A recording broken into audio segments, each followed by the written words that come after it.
Good day mga kaasti, good day students. I am your teacher host, Teacher Jessica Alin Arevila, and I welcome you to the newest episode of Salida TeleRadyo. This has been brought to you by the partnership of Department of Education and 98.3 Gold FM radio station. Kuya, ano? I would like to greet our dearest Schools Division Superintendent, Dr. Josephine L. Fadul. And also, I would like to greet all the teachers in La Filipina National High School, most especially our school principal for Dr. Jeffrey C. Villarosa.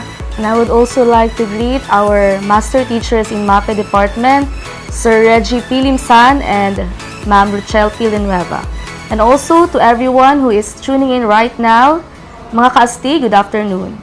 And without further ado, I would like to introduce to you our teacher broadcaster for today.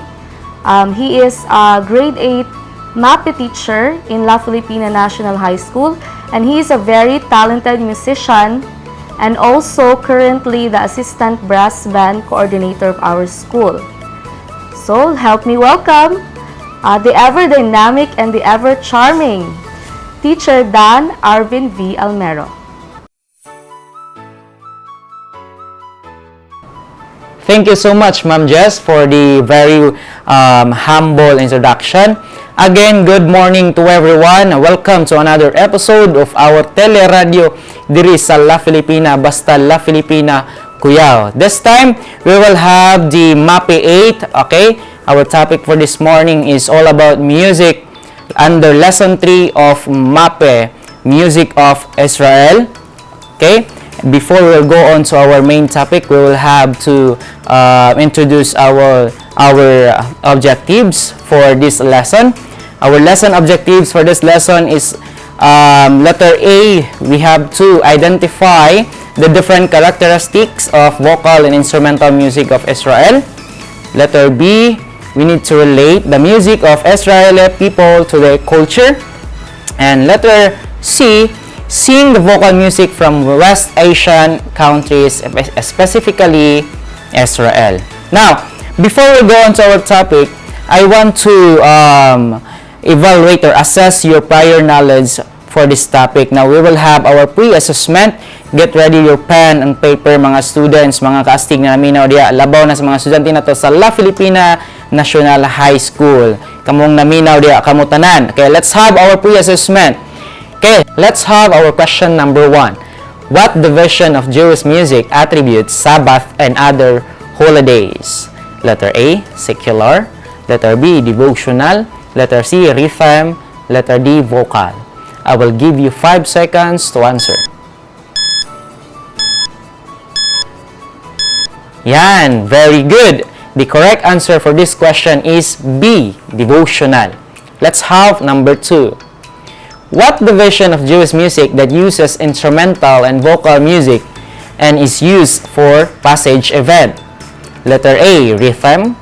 Letter B, secular. Letter C, devotional. Letter D, vocal. I will give you 5 seconds to answer. Alright, the correct answer is letter A, secular. Now, let's have number 3. Blank is a musical instrument used to call for prayer and repentance. A ram's horn is the main material for this instrument. Letter A, shofar. Letter B, shofar. Letter C, shofar. Letter D, shofar. I will give you 5 seconds to answer. Ayan. Okay, the correct answer is letter D, shofar. Okay, let's have number 4. An ode often plays A, drone. B, wawa. Letter C, cha-cha. Letter D, fret tapping or strumming. 5 seconds to answer. Yan, very good mga students. The answer is letter D, fret tapping or strumming. Okay? Last number for the pre-assessment. What division of Jewish music played only during passage events. Letter A, rhythm. Letter B, secular. Letter C, divisional. Letter D, vocal. Okay, 5 seconds to answer again. Yan, the correct answer is letter B, secular. Okay, that is the last item that we have in our pre-assessment. Now, before we go on to our main topic, I want you to watch this video in connection with our topic this morning. Okay?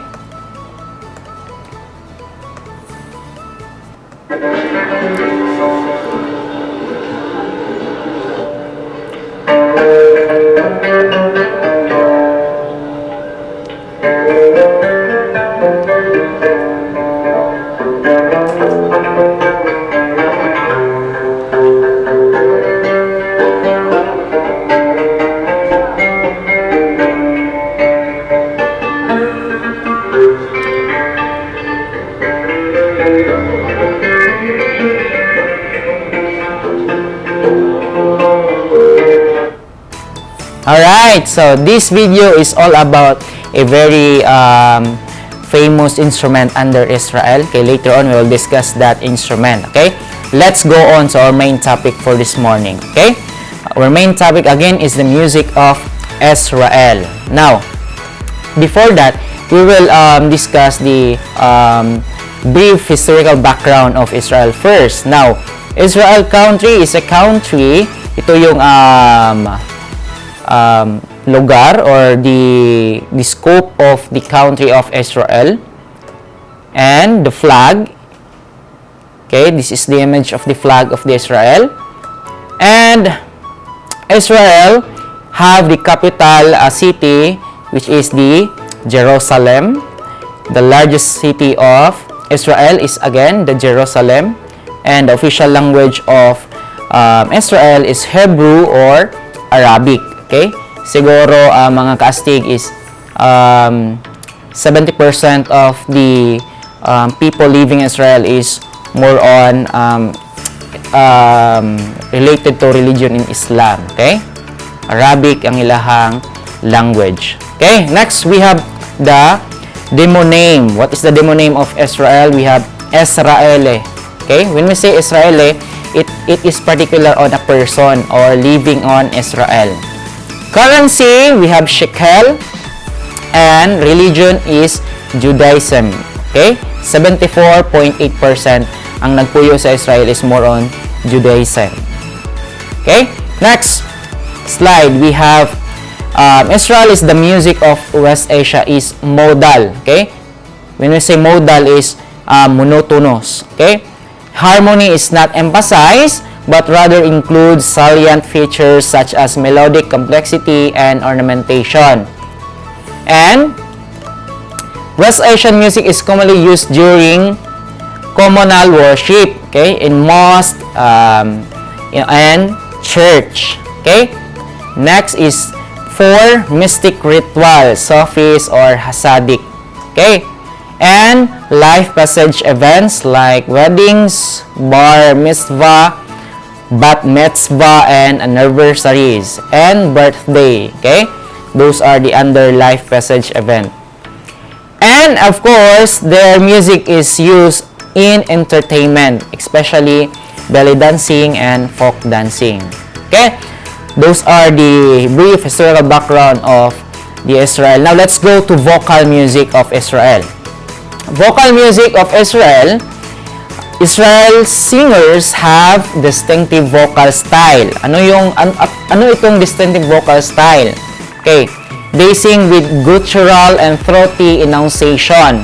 When we say guttural, kung sa Bisaya pa is medyo pagaw-pagaw, and throaty is medyo ang iyang tingog is kung kaila mo ni Renz Verano, okay, ingana iyang texture or tembre sa tingog. Okay, mga casting. Now, let's go to two divisions of Jewish music. Division of Jewish music, we have number 1, devotional. What is devotional? Devotional is almost entirely vocal. When I say entirely vocal, all of the piece or musical piece of that music is purely vocal. Tingog lang. Okay? featured during Sabbath. This kind of music is only played during Sabbath. Now, what is Sabbath? It is a day to rest or to pray their gods. Okay? Next, and other holidays. Okay? Like in the Philippines, we have different holidays. Natay particular na music na itugtog ato, di ba, mga astig na mao po na sa Israel. Now we have another characteristic of devotional Jewish music, the art of Hazan, or Hazan. Who is Hazan? Leader of prayer in synagogue, has always been evident in the culture. Next, we have another characteristic, devotional music. Shofar is a special call to prayer. Okay, so devotional music, under diya ang shofar instrument. Now, what is the purpose of shofar? Okay, shofar is a special instrument to call to prayer and repentance. It is sounded on the high holidays. Okay, the Jewish New Year and the Day of Atonement. Okay, ito yung tinatawag na call to prayer. Ang ginagamit nila na instrument is shofar. Later on, we will discuss what is shofar. Next is secular. Okay, another division of Jewish music, we have secular. What is secular? What is the characteristic of this music? Okay, this secular division is instruments and voice are used. This time, nana siya ay instrument. Ganina, or katong devotional is more on vocal. This time is instruments and voice are being mixed. Okay? Play during life passage events. Okay? Ano yung mga passage events like weddings, anniversaries, so on and so forth. Next one, secular also context lies outside the religious domain. When we say context lies outside, this kind of music is outside of religious domain. Walay labot sa relihiyon. So meaning, it is more than on modern music. Okay? Sa Israel. Like for us, natay mga music dire, sample na dili under sa religion, okay, or religious activities. This secular music is very rhythmic and have popular and romantic texts. Okay? In short, mga kastig, this kind of music is more on specific on experience in love, experience in loneliness, more on emotion, okay? Feeling of a person or experience of a person, okay? Dara under ang music sa secular.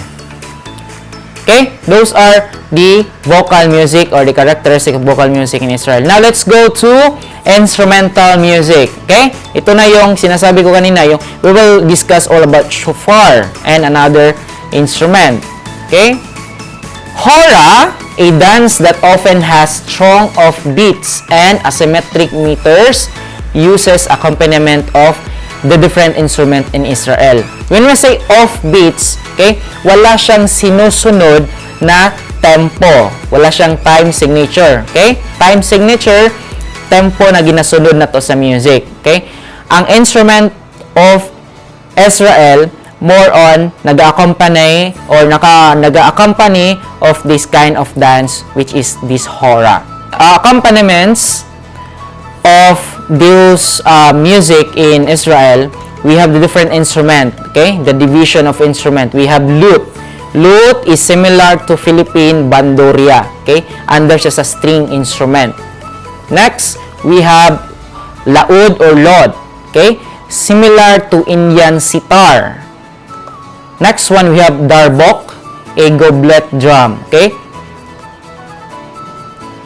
These are the significant instruments of Israel. Specifically, kini na mga instrument is ginagamit in religion, activities in Israel. We have number one, we have Jewish lyre. Okay, the name of this Jewish lyre is specifically kenor. Okay, but daghan na siya mga kastig, mga naminaw diya sa La Filipina National High School. Actually, pag sinabi mong Jewish lyre, daghan ni siya og mga kinds. But we will have this one, the kenor kind of lyre. Now, I have another sample video of this instrument. Please watch this one.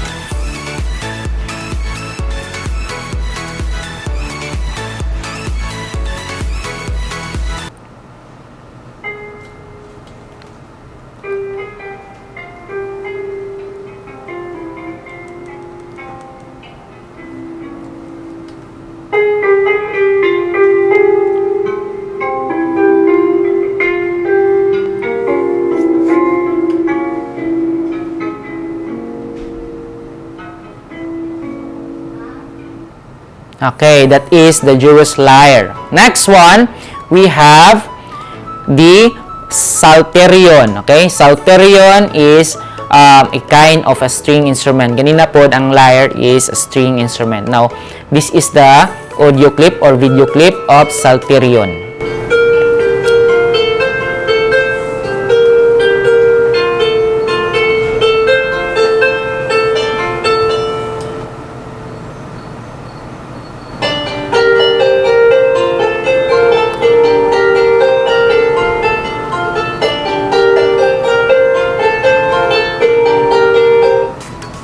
Okay, psalterion is a string instrument usually composed of 7 to 12 string. Okay, let's have this one instrument, the shofar. Okay,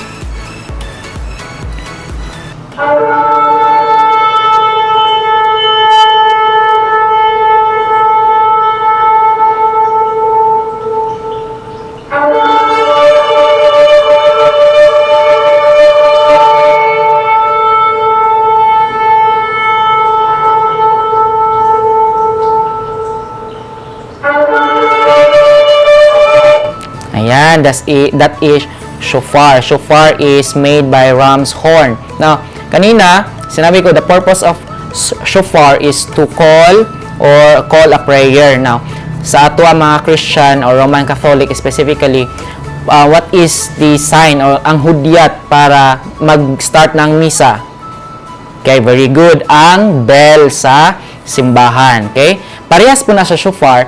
Pag mo tingog ng shofar, now that is the time na to call, to pray, or to pray, to praise their God. Okay? Next slide. These are under percussion instrument in Israel. Now, what is goblet and what is tof? Now, I have here example of goblet instrument or goblet video.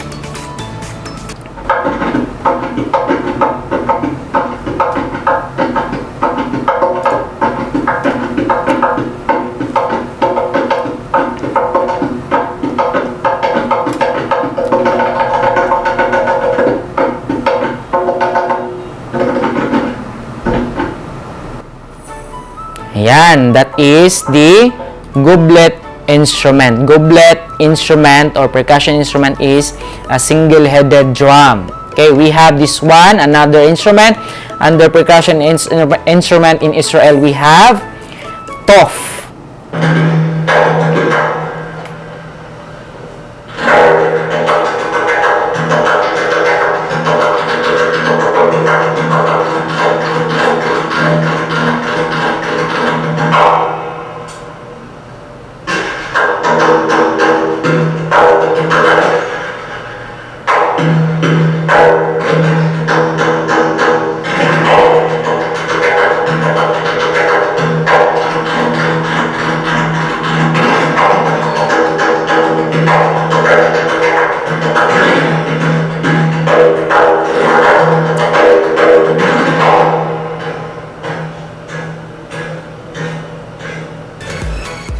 Yan, that is the tof percussion instrument. Now, this kind of instrument is only played by finger, okay, by way of tapping, because the material that they use this kind of instrument is very thick because it is made by an animal skin. Okay, next instrument we have the oud. Okay, oud is a kind of string instrument in Israel, and we have the darbok, the pear-shaped glass percussion instrument in Israel. Now, let us watch the different video of this instrument.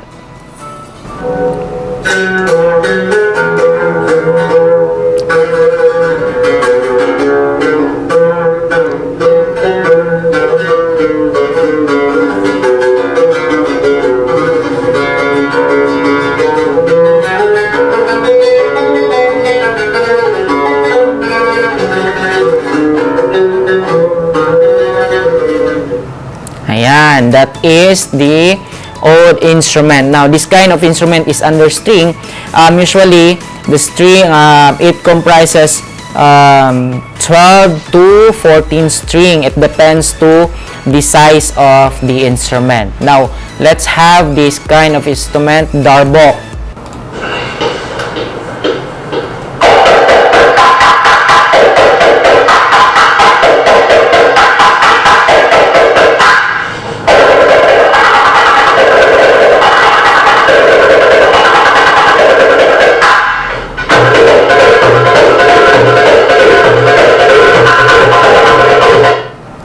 Ayan, that is darbok. Now, this kind of instrument is, as you can observe, the size or the shape is para siyang pear-shaped glass. Katubitong na timer na ang buhangin is mag-anam-anam og baba mga kastig. Okay?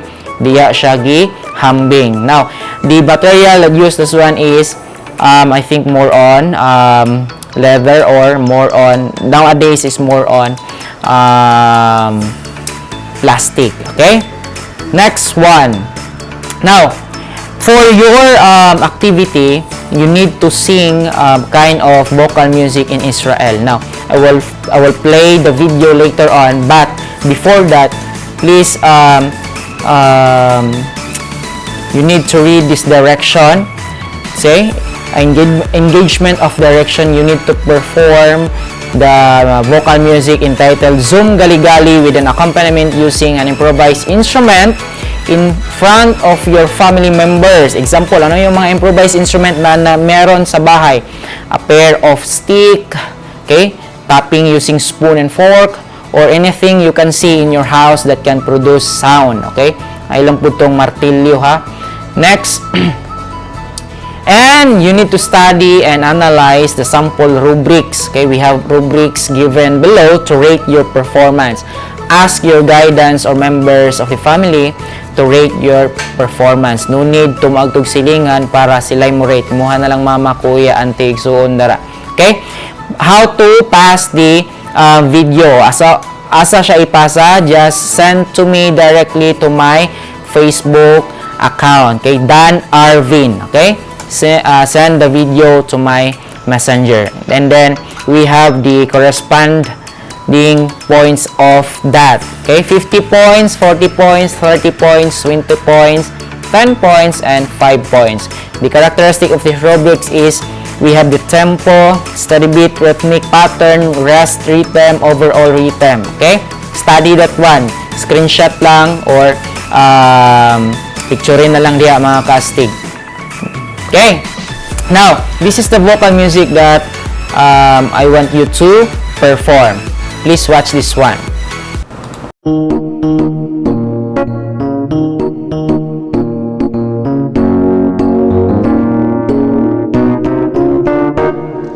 Zoom, zoom, zoom, zoom, zoom, zoom, zoom, zoom, zoom, zoom, zoom, zoom, zoom, zoom. Gali gali gali zoom gali gali zoom gali gali gali zoom gali gali zoom gali gali gali zoom gali gali zoom gali gali gali zoom. Eteluz leman abuda, abuda leman eteluz. Eteluz leman abuda, abuda leman eteluz. Zoom zoom zoom zoom zoom zoom zoom zoom zoom zoom zoom zoom zoom zoom. Zoom gali gali gali zoom gali gali zoom gali gali gali zoom zoom zoom gali gali gali zoom gali gali zoom gali gali gali zoom. Eteluz leman abuda, abuda leman eteluz. Eteluz leman abuda, abuda leman eteluz. Zoom gali gali gali zoom gali gali zoom gali gali gali zoom gali gali zoom gali gali gali zoom gali gali zoom gali gali gali zoom. Zoom zoom zoom zoom zoom zoom zoom zoom zoom zoom zoom zoom zoom zoom. Zoom gali gali gali zoom gali gali gali zoom gali gali gali zoom. Okay, again mga students, okay, you need to perform this vocal music by way of innovating instruments. Okay, sunda lang ang rhythmic pattern, the rhythm, no need to choreograph. Okay, send the video to my Facebook page or to my messenger. Okay, now before we will end our discussion, I have here our generalization to summarize the discussion that we have earlier. Now, okay, before we end this topic, okay, you need to sum up all the discussion that we have this morning. Okay, we have our generalization here. The music of Israel is a combination of Jewish and non-Jewish. What do you mean by Jewish? Ito yung division of devotional, and non-Jewish is the secular. Music tradition that have come together over the course of a century to create a distinctive musical culture. For almost 150 years, musicians have sought original stylistic elements that would define the emerging national spirit. Okay? So, as years goes on or goes by, the music of Israel is more on developing. So, napa sila yung mga innovation. Now, before I will end this topic, I need to evaluate you or nakanang naminaw di ang mga labaw ng mga estudyante sa La Filipina National High School. Please prepare your pen and paper to answer this following question. We have our evaluation here. Okay, number 1, what division of Jewish music played only during passage events? Now, I will give you 5 seconds to answer. Letter A, rhythm. Letter B, secular. C, devotional. D, vocal. Your 5 seconds starts now.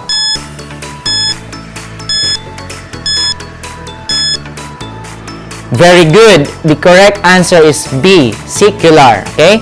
Passage events. Number 2, it is a combination of Jewish and non-Jewish music tradition that have come together over the past century to create a distinctive music culture. A, Israel. B, Japan. C, Korea. D, India. I will give you 5 seconds to answer.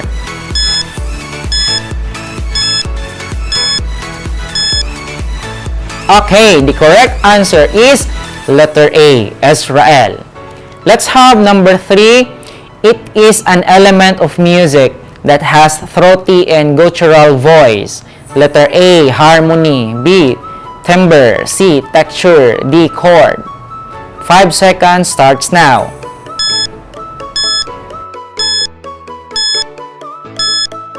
Alright, the correct answer is timbre. Letter B. Number 4, blank is a musical instrument used to call for prayer and repentance. Okay, the special material of that is a ram's horn. Letter A, shofar. Letter B, shofar. C, shofar. D, shofar.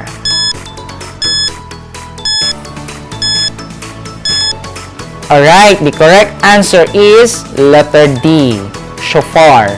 Last number. An oud often plays, the instrument oud, okay, kanina, yung string instrument, often play A, drones, B, wawa, C, fret tapping or strumming, D, cha-cha. 5 seconds starts now. Alright, the correct answer is letter C, fret tapping or strumming. Okay, that's the end of our discussion for this morning. Thank you so much for listening, mga kaastig. Thank you so much for Ma'am Jessica and to the TeleRadyo team, especially to Ma'am Karen and to Ma'am Decrepito. Sa gandagang salamat kayo, especially headed by Sir Harley Aglosolo. Sir, mayong buntag ug dagang salamat. And dagang salamat po kay sa atong principal sa La Filipina National High School, kay Dr. Jeffrey C. Villarosa. Okay? Again, goodbye everyone. See you in another episode of our TeleRadyo. There is sa La Filipina. Basta La Filipina, kuyaw. Babush! And that's it. Thank you so much, Sir Dan, for imparting new knowledge about West Asian music. And with this, I would like to thank Sir Fernando Bigman Marquez and Sir Ricky Kuyadong Jampon of 98.3 Gold FM, and also to the TeleRadyo team of La Filipina National High School headed by Sir Harley Aglosolos. So thank you so much for helping us in this episode. And that's it, students. I hope you enjoyed this lesson. I hope you gained valuable insights and learning about West Asian music. Once again, this has been your teacher host, Jessica Alinar Rivilla. Thank you so much for staying with us. I hope you had a great time. Until next time, keep safe and God bless.